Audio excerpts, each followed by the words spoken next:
Hi friends, welcome back to G public. हम लाते हैं आप तक देश और दुनिया की बड़ी खबरें।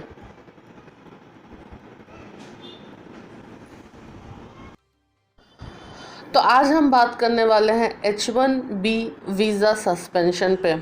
जैसा कि आप लोगों को मालूम होगा, डोनाल्ड ट्रंप जो यूएस के प्रेसिडेंट हैं, उन्होंने टेम्पररी बेसिस पे H1B वीज़ा सस्पेंशन का ऑर्डर दिया है। इसको लेकर के काफ़ी अफवाहें हैं, तो मैं आज आपको इन डिटेल समझाऊंगी कि H1B वीज़ा का सस्पेंशन क्या है और इसका इफ़ेक्ट स्टूडेंट्स पे क्या होने वाला है, जो वहाँ जॉब में है उन पे क्या होने वाला है, जो बाद में यूएस जाना चाहते हैं उन पे क्या होगा, और जो वहाँ पे ऑलरेडी रह रहे हैं उन पे क्या इफ़ेक्ट होगा। तो ये सारी जानकारी जानने के लिए आप हमारे साथ बने रहें, वीडियो अंत तक देखें, और अगर वीडियो पसंद आए तो हमारे चैनल को सब्सक्राइब ज़रूर करें, क्योंकि हम लाते हैं आप तक इसी तरह के बहुत सारे अपडेट। तो मैं बताना चाहती हूँ कि 23 तारीख को यानी कल 23 जून को डोनाल्ड ट्रंप ने टेम्पररी बेसिस पे H1B वीज़ा सस्पेंड कर दिया है। ये जॉब जो लोग करते हैं उनके लिए भी है और स्टूडेंट्स के लिए भी है। अब एक करके हम बात करेंगे कि इसका इफ़ेक्ट क्या होने वाला है, और टेम्पररी बेसिस पे जब वीज़ा सस्पेंड होता है तो क्या होता है। टेम्पररी बेसिस पे जब वीज़ा सस्पेंड होता है, इसका मतलब ये होता है कि एक कैपिंग कर दी गई है। मतलब अब 85,000 लोग ही हर साल जो है वो जा सकेंगे इंडिया से यूएस। और पहले जो था वो रैंडम लॉटरी बेसिस पे ये होता था, लेकिन अब ऐसा नहीं होगा। अब डोनाल्ड ट्रंप चाहते हैं कि जो हाईली स्किल्ड वर्कर्स हैं सिर्फ वो वहाँ पे रहें। उन्होंने क्या बताया, मैं यहाँ पे आपको पढ़ के बताती हूँ। The H1B visa and other worker visas are being suspended till the end of the year, and now the merit basis system will prioritize the highest skilled workers and protect Americans job. तो जैसा कि मैंने आपको बताया कि पहले lottery system होता था। जब आप वीज़ा अप्लाई करते थे तो लॉटरी सिस्टम के हिसाब से आप वहाँ, अगर आपका वीज़ा लग जाता था तो आप जाते थे, लेकिन अब ऐसा नहीं है। अब अगर आप हाईली स्किल्ड हैं और आपकी सैलरी बहुत ज़्यादा है तो ही आप वहाँ पे जा पाएंगे।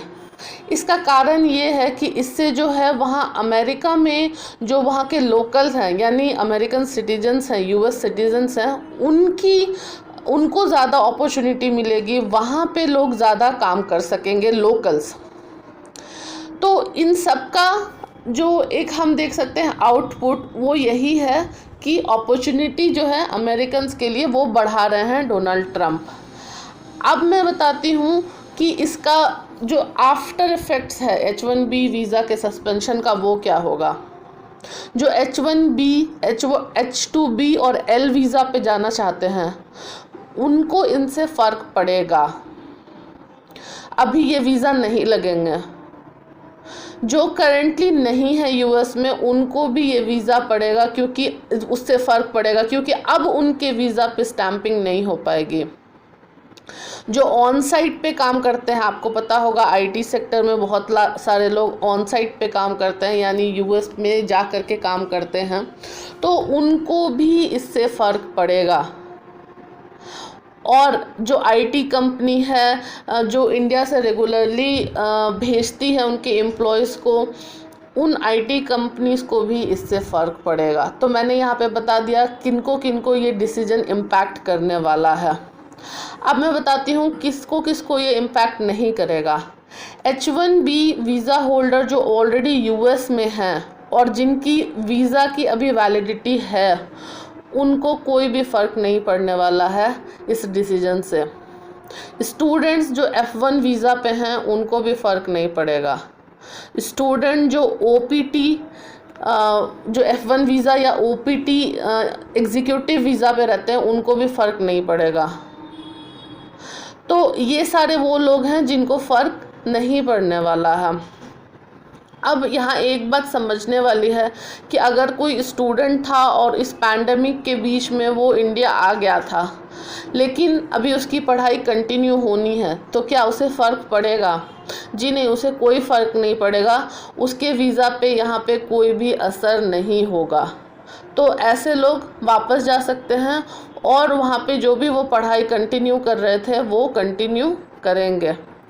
वहीं जो लोग इस पैंडेमिक की वजह से डर के वापस आ गए हैं, लेकिन उनके पास H1B वीज़ा है और वहाँ पे वो जॉब कर रहे थे, तो उनको भी कोई फ़र्क नहीं पड़ेगा, क्योंकि उनके लिए भी ये एप्लीकेबल नहीं है। जो नॉर्म्स और रूल्स आए हैं वो भी कंटिन्यू कर सकते हैं उनकी जॉब जब भी वो वापस जाएंगे, और जब तक की भी उनकी वैलिडिटी होगी वीज़ा की, तो वो वहाँ से कंटिन्यू कर पाएंगे। हालांकि इंडियंस जो हैं उनको थोड़ी डरने की ज़रूरत ज़रूर है, क्योंकि बहुत मेजॉरिटी ऑफ द सेगमेंट होते हैं जो US जाना चाहते हैं। फ़िलहाल इस साल यानी 2020 दिसंबर तक के लिए ही ये लागू किया गया है, लेकिन अगर स्थिति नहीं सुधरी तो ये एक्सटेंशन कब तक के लिए रहेगा ये कोई बता नहीं सकता। मोदी जी ने नमस्ते ट्रम्प किया था। मोदी जी ने बताया था कि काफ़ी गहरे दोस्त हैं वो ट्रम्प के, तो दोस्ती का रंग तो यहाँ कुछ काला पड़ता दिखाई दे रहा है। देखते हैं इंडिया इसको कैसे हैंडल करता है। यहाँ पे हमारे ऑनरेबल जो हैं प्राइम मिनिस्टर वो कैसे रिएक्ट करते हैं, और इससे किस तरह की जॉब अपॉर्चुनिटी किस तरह की खोली जाती है इंडिया में, क्योंकि काफ़ी एक बड़ा सेगमेंट होता है जो बाहर जाकर के स्पेशली US में काम करना चाहता है। तो ये मैंने आपको कंप्लीट अपडेट दे दिया है H1B वीज़ा के बारे में। अगर आपको फिर भी कोई डाउट है, किसी भी तरह की क्वेरी है, तो आप नीचे मुझे फीडबैक दें, कमेंट करें, और मैं आपको कोशिश करूँगी कि इमीडिएटली आपको रिस्पॉन्ड करूं और आपकी जो भी क्वेरी है उसको मैं सॉल्व कर पाऊं। उम्मीद है आपको ये वीडियो पसंद आया होगा। पसंद आया तो वीडियो को लाइक कर दें और चैनल को सब्सक्राइब कर लें। Thank you.